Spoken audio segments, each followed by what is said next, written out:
Okay, ladies and gentlemen, boys, girls, all appropriate ages, good morning, good afternoon, good evening, wherever you may be. Hope you're staying safe and healthy. So, this is going to be my thoughts on the new war, now that I've finished the quest, and its aftermath. So, let's just go over what you get when you finish. So you get a message from whoever you chose her to be afterwards, whether it was Lotus, Margulis, or Natar. I chose Natar.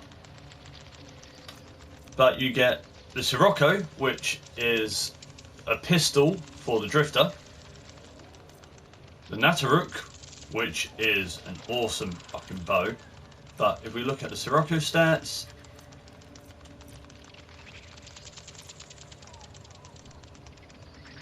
it's okay. I mean, we can build better amps, but it's still pretty good. Orders, operator? Is that a pun? I will attempt to bypass this fault. And Ordis has that body still, so... But I still haven't seen him flying around the orbiter. That would have been nice. The Nataruk. Oh, I love this bow. Especially its stats, because Jesus Christ. Get a family portrait from the Zariman. The Balas Nama staff, which is just a decoration. The Drifter camp scene for Captura. The Sirocco amp skin, so you can put all your other amps, you can give them this skin. But we'll get into that in a second. The Rumblejack, which is an electric based status dagger. It's okay. 3-day affinity booster and 3-day credit booster. I also, when I logged back in the other day, got a 52-hour affinity booster on top of it. So the game really wanted me to level stuff up. And then let's go to the market. So you've got the Protobire armor set, the Syndana, Sporovire Sugatra, Neurovire Sandana, Protovire Ephemera. Actually, what does that look like? I've never checked. Ooh. Ooh. Ooh, that'd be looking nice. So the entire collection is the armor set, the Syndana, and I may have to get some trading done to get this, because that looks The Volt Electrolyst skin, the Mesa Projectilist skin, that's the collection. The Sentinel skin bundle, the Visions Deluxe skin, which is just the Mesa and Volt skins there. Venato, Caliban's alt helmet, the Caliban collection, which is Caliban, the helmet, the Neurovire Syndana, the Venato, and the Sporovire Sugatra. Then you've got all these support packs, as well as the Harrow Prime and Harrow Prime access packs. Other weapons. Now I've got Hide Masters on. So, the new weapons. Venato, Caliban's signature scythe. Recipe for Venato can be researched from the Tenno Lab dojo room. But it costs sentient cores, anomaly shards, and Nama Isoplast, which we'll get to in a second. Kurum, Archon Trident. These are all weapons that the bosses had in the quest. Now you get these from Nama bounties, and they also all cost Nama Isoplast. Stat wise, 24% crit chance, 2.2 multiplier, and 30% status. And basically slam into the ground with a tactical combo and then rip it out in a shower of electricity. So it's got some unique ability. As for Neferi, which Archon Amar had, 21 crit, 2.3 crit multiplier, 33 status, heat based. Has a unique neutral combo that blasts out 4 short range fireballs. and Verdelac from Archon Naira, or Nira, however you prefer to say it. Has a unique tactical combo that whips out a wide wave of energy with each stroke. 30 crit chance with a 2.5 multiplier and 21% stats. They all technically can be hybrids, but this one would mainly just be a crit build. Because god damn, that is strong. And heavy on the slash.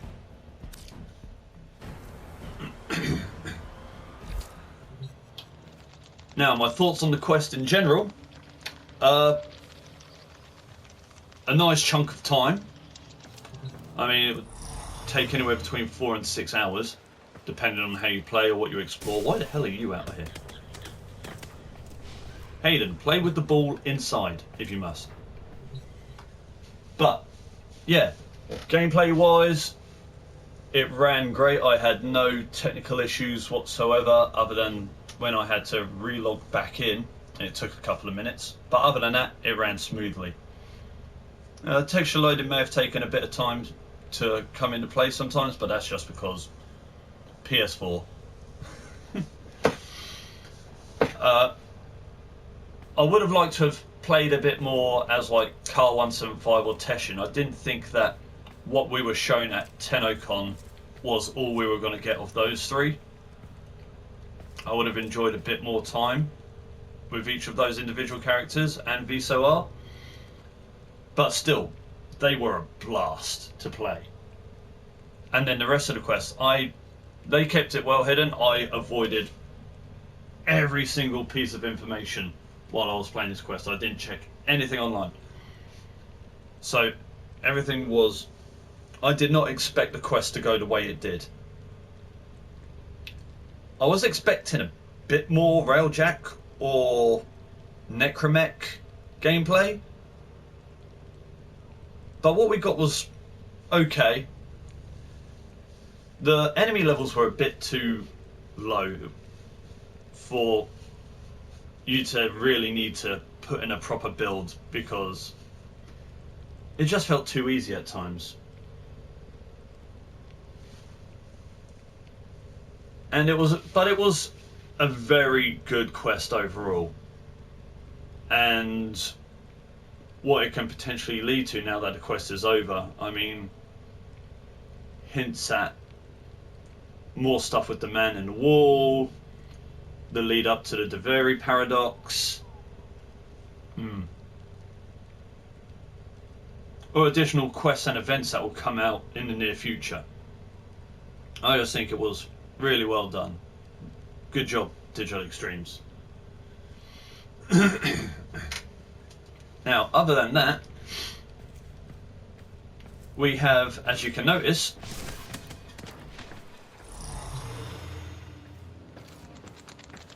I'm in the Drifters camp, because even though we don't have any new missions or nodes as such, you still got sentient ships on the map lying around, so maybe they'll come into play in the future. But if we go to Earth, here is where it would say Drifters Camp, but over here it says Orbiter. You can switch between which one you want to use from now on, and I'm sticking with the Drifters Camp just because it is so nice out here.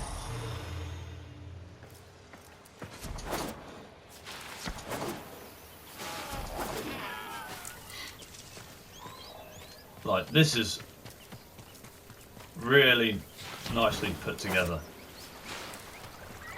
And in case you're wondering, yes, this is from the part in the quest where you have to avoid the Lotus temporarily.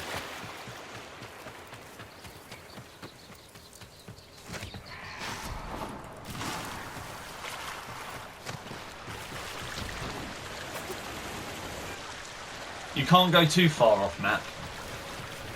And this is where I look like a complete dumbass and get lost.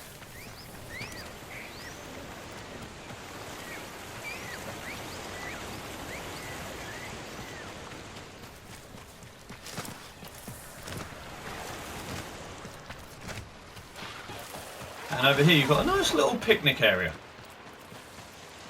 with a campfire.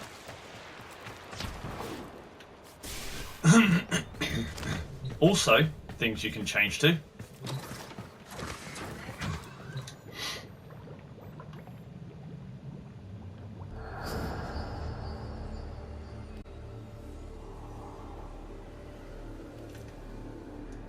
See, if I press remove, just goes back to the Lotus. Now I have got the obsidian colour scheme going on, but I did choose Natar, so I have access to Natar. But you do have Lotus Radiant, which just looks like primed Lotus. Eidolon Lotus, and Margulis, but they all cost 165 platinum. But I'm sticking with Natar because she is free. I wonder if we get to interact with her more through this, with like new events and quests that will come out in the future. That would be nice. Other than that, we can switch still between Drifter and Operator. Now if we go to equipment,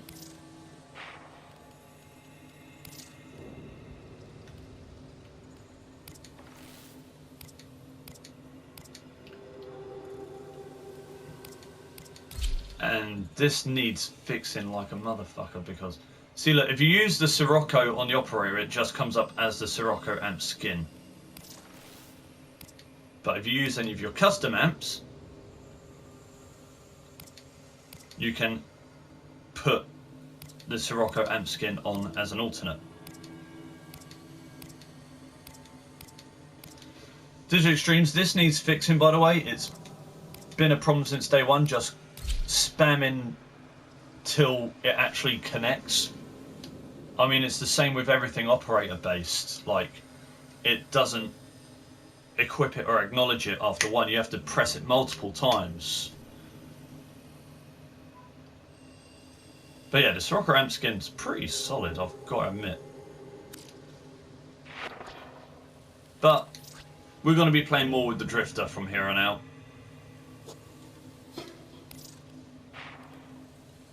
Yeah, so there's the Sirocco. Actually, no, it is my Clamora Proper Insertus amp.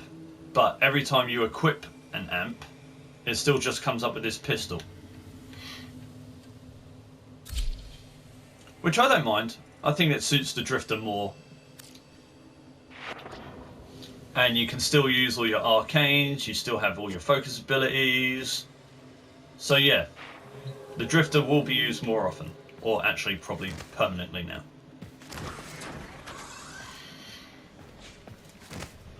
Now, getting back to the 3 boss weapons. As I said, we didn't get really any new nodes or missions, but on Earth, on Cetus, and in Fortuna, you have new Nama bounties, depending on the day/night cycle, warm/cold cycle. And they drop all the new mods that came out related to the bosses, the new weapon blueprints, the new Nama isoplasts. And you know, I've gone through them a fair bit already. I've got a few of the new mods, but I haven't got any of the weapon blueprints yet. I've only got 5 isoplasts as well, so that was after 3 runs on Cetus bounties, so it's going to take a while, and it seems they're in rotation because they're not everything is there, and it has a timer, so you just got to wait for whatever you're looking for. You just got to time it. But if we go to Cetus now, well, not Cetus, because the Cetus marketplace interior doesn't look like it's changed that much, but Plains of Eidolon, holy shit, that has been changed so much.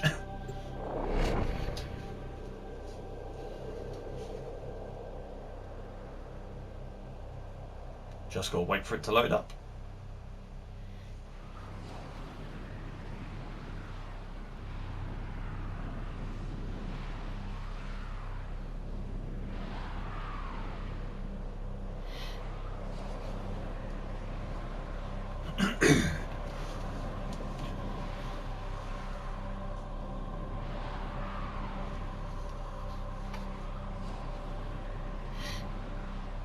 And it still takes forever to load.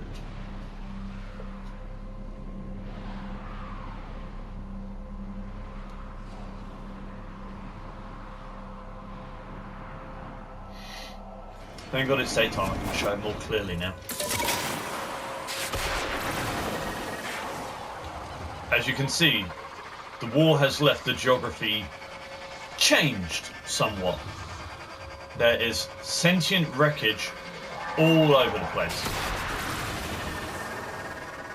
And it's growing trees, it's growing foliage all around the area.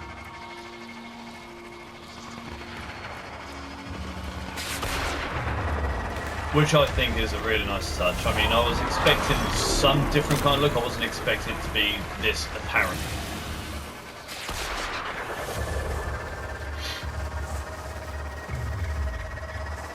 But I have not seen a single sign of Carl 175 anywhere.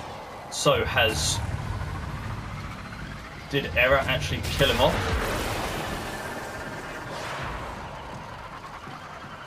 Another thing I like about the Nutter, infinite ammo. This is a god tier bow.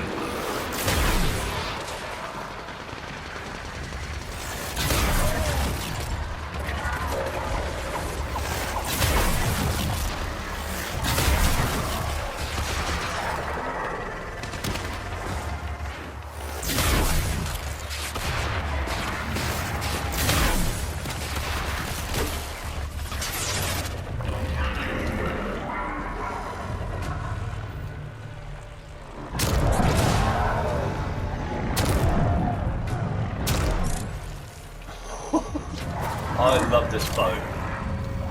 I mean, I like my Daikyu, but my bow. This bow, Jesus Christ. And the Rumblejack.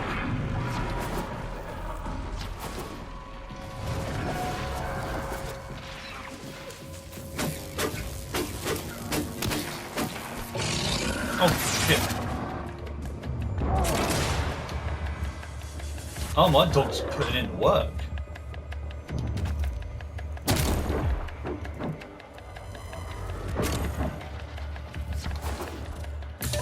But yeah, Sita's got a drastic makeover.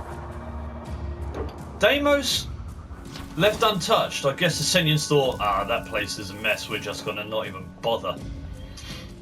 But now let's go have a look at Fortuna and your Valis, cause Fortuna also got absolutely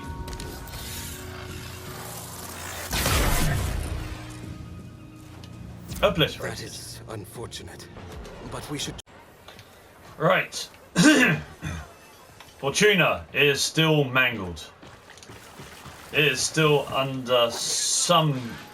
Well, not under influence, it just needs some serious work done to it, because it needs a nice little makeover. Preserve this biosphere's unique fauna. Admirable. And every now and then you can still hear people in here saying all as one. Creating a life that is in every way. None of the characters have any new interactions or have anything new to say to you since the quest either. Not even if they see the Drifter as opposed to the Operator. Even Little Duck says nothing new. Also, where is it? Yeah, here.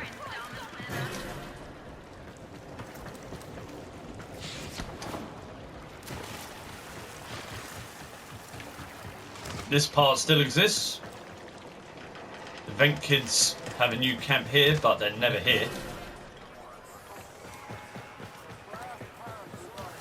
They're still just up there. Check Narglitty, all K-Drive bits we got legit. Now, I don't care about K-Drive. It may be the only trophy I've left to get in Warframe, but I do not care about K-Drive. I'm not bored enough to ride 1,000,000 meters yet. And so far on PlayStation, only 0.1% of players have been bored enough to do it. But I am getting to that level of boredom. Because other than arcane farming, mod farming, all these new weapons and focus schools, yeah.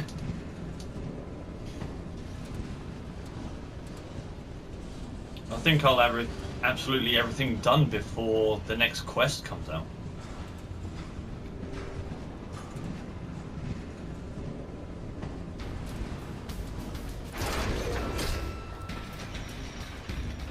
So yeah, we saw how drastic things were on Cetus, because they actually looked like they fought back, or tried to fight back anyway. Whereas here in Your Valis, not so much. It looks like it was a clean sweep, and they even got to do a bit more terraforming because we have so much more greenery, so much more foliage. Influence is still around. There's no sign of any sentient destruction. There's nothing.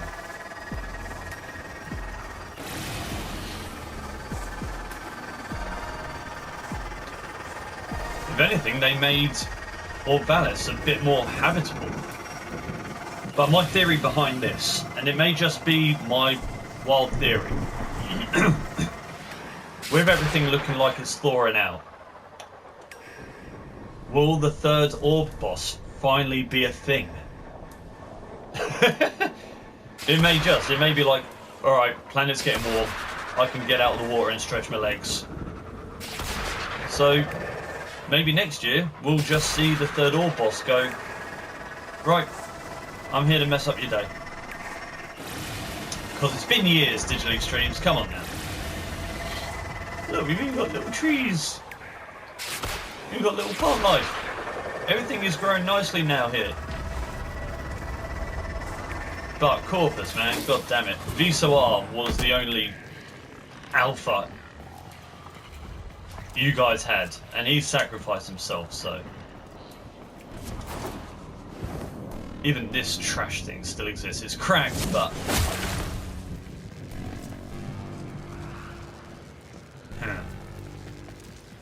so yeah, that's Cetus and Orvalis, and that pretty much covers everything. I mean, we talked about Visoar, talked about not finding Carl 175.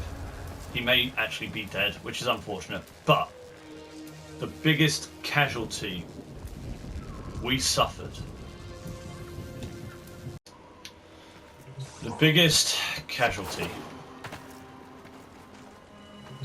our boy Teshin. He is dead. Even though Era sacrificed himself at the end, I still don't know why we said thank you, because I will never forgive him. Our boy Teshin is gone.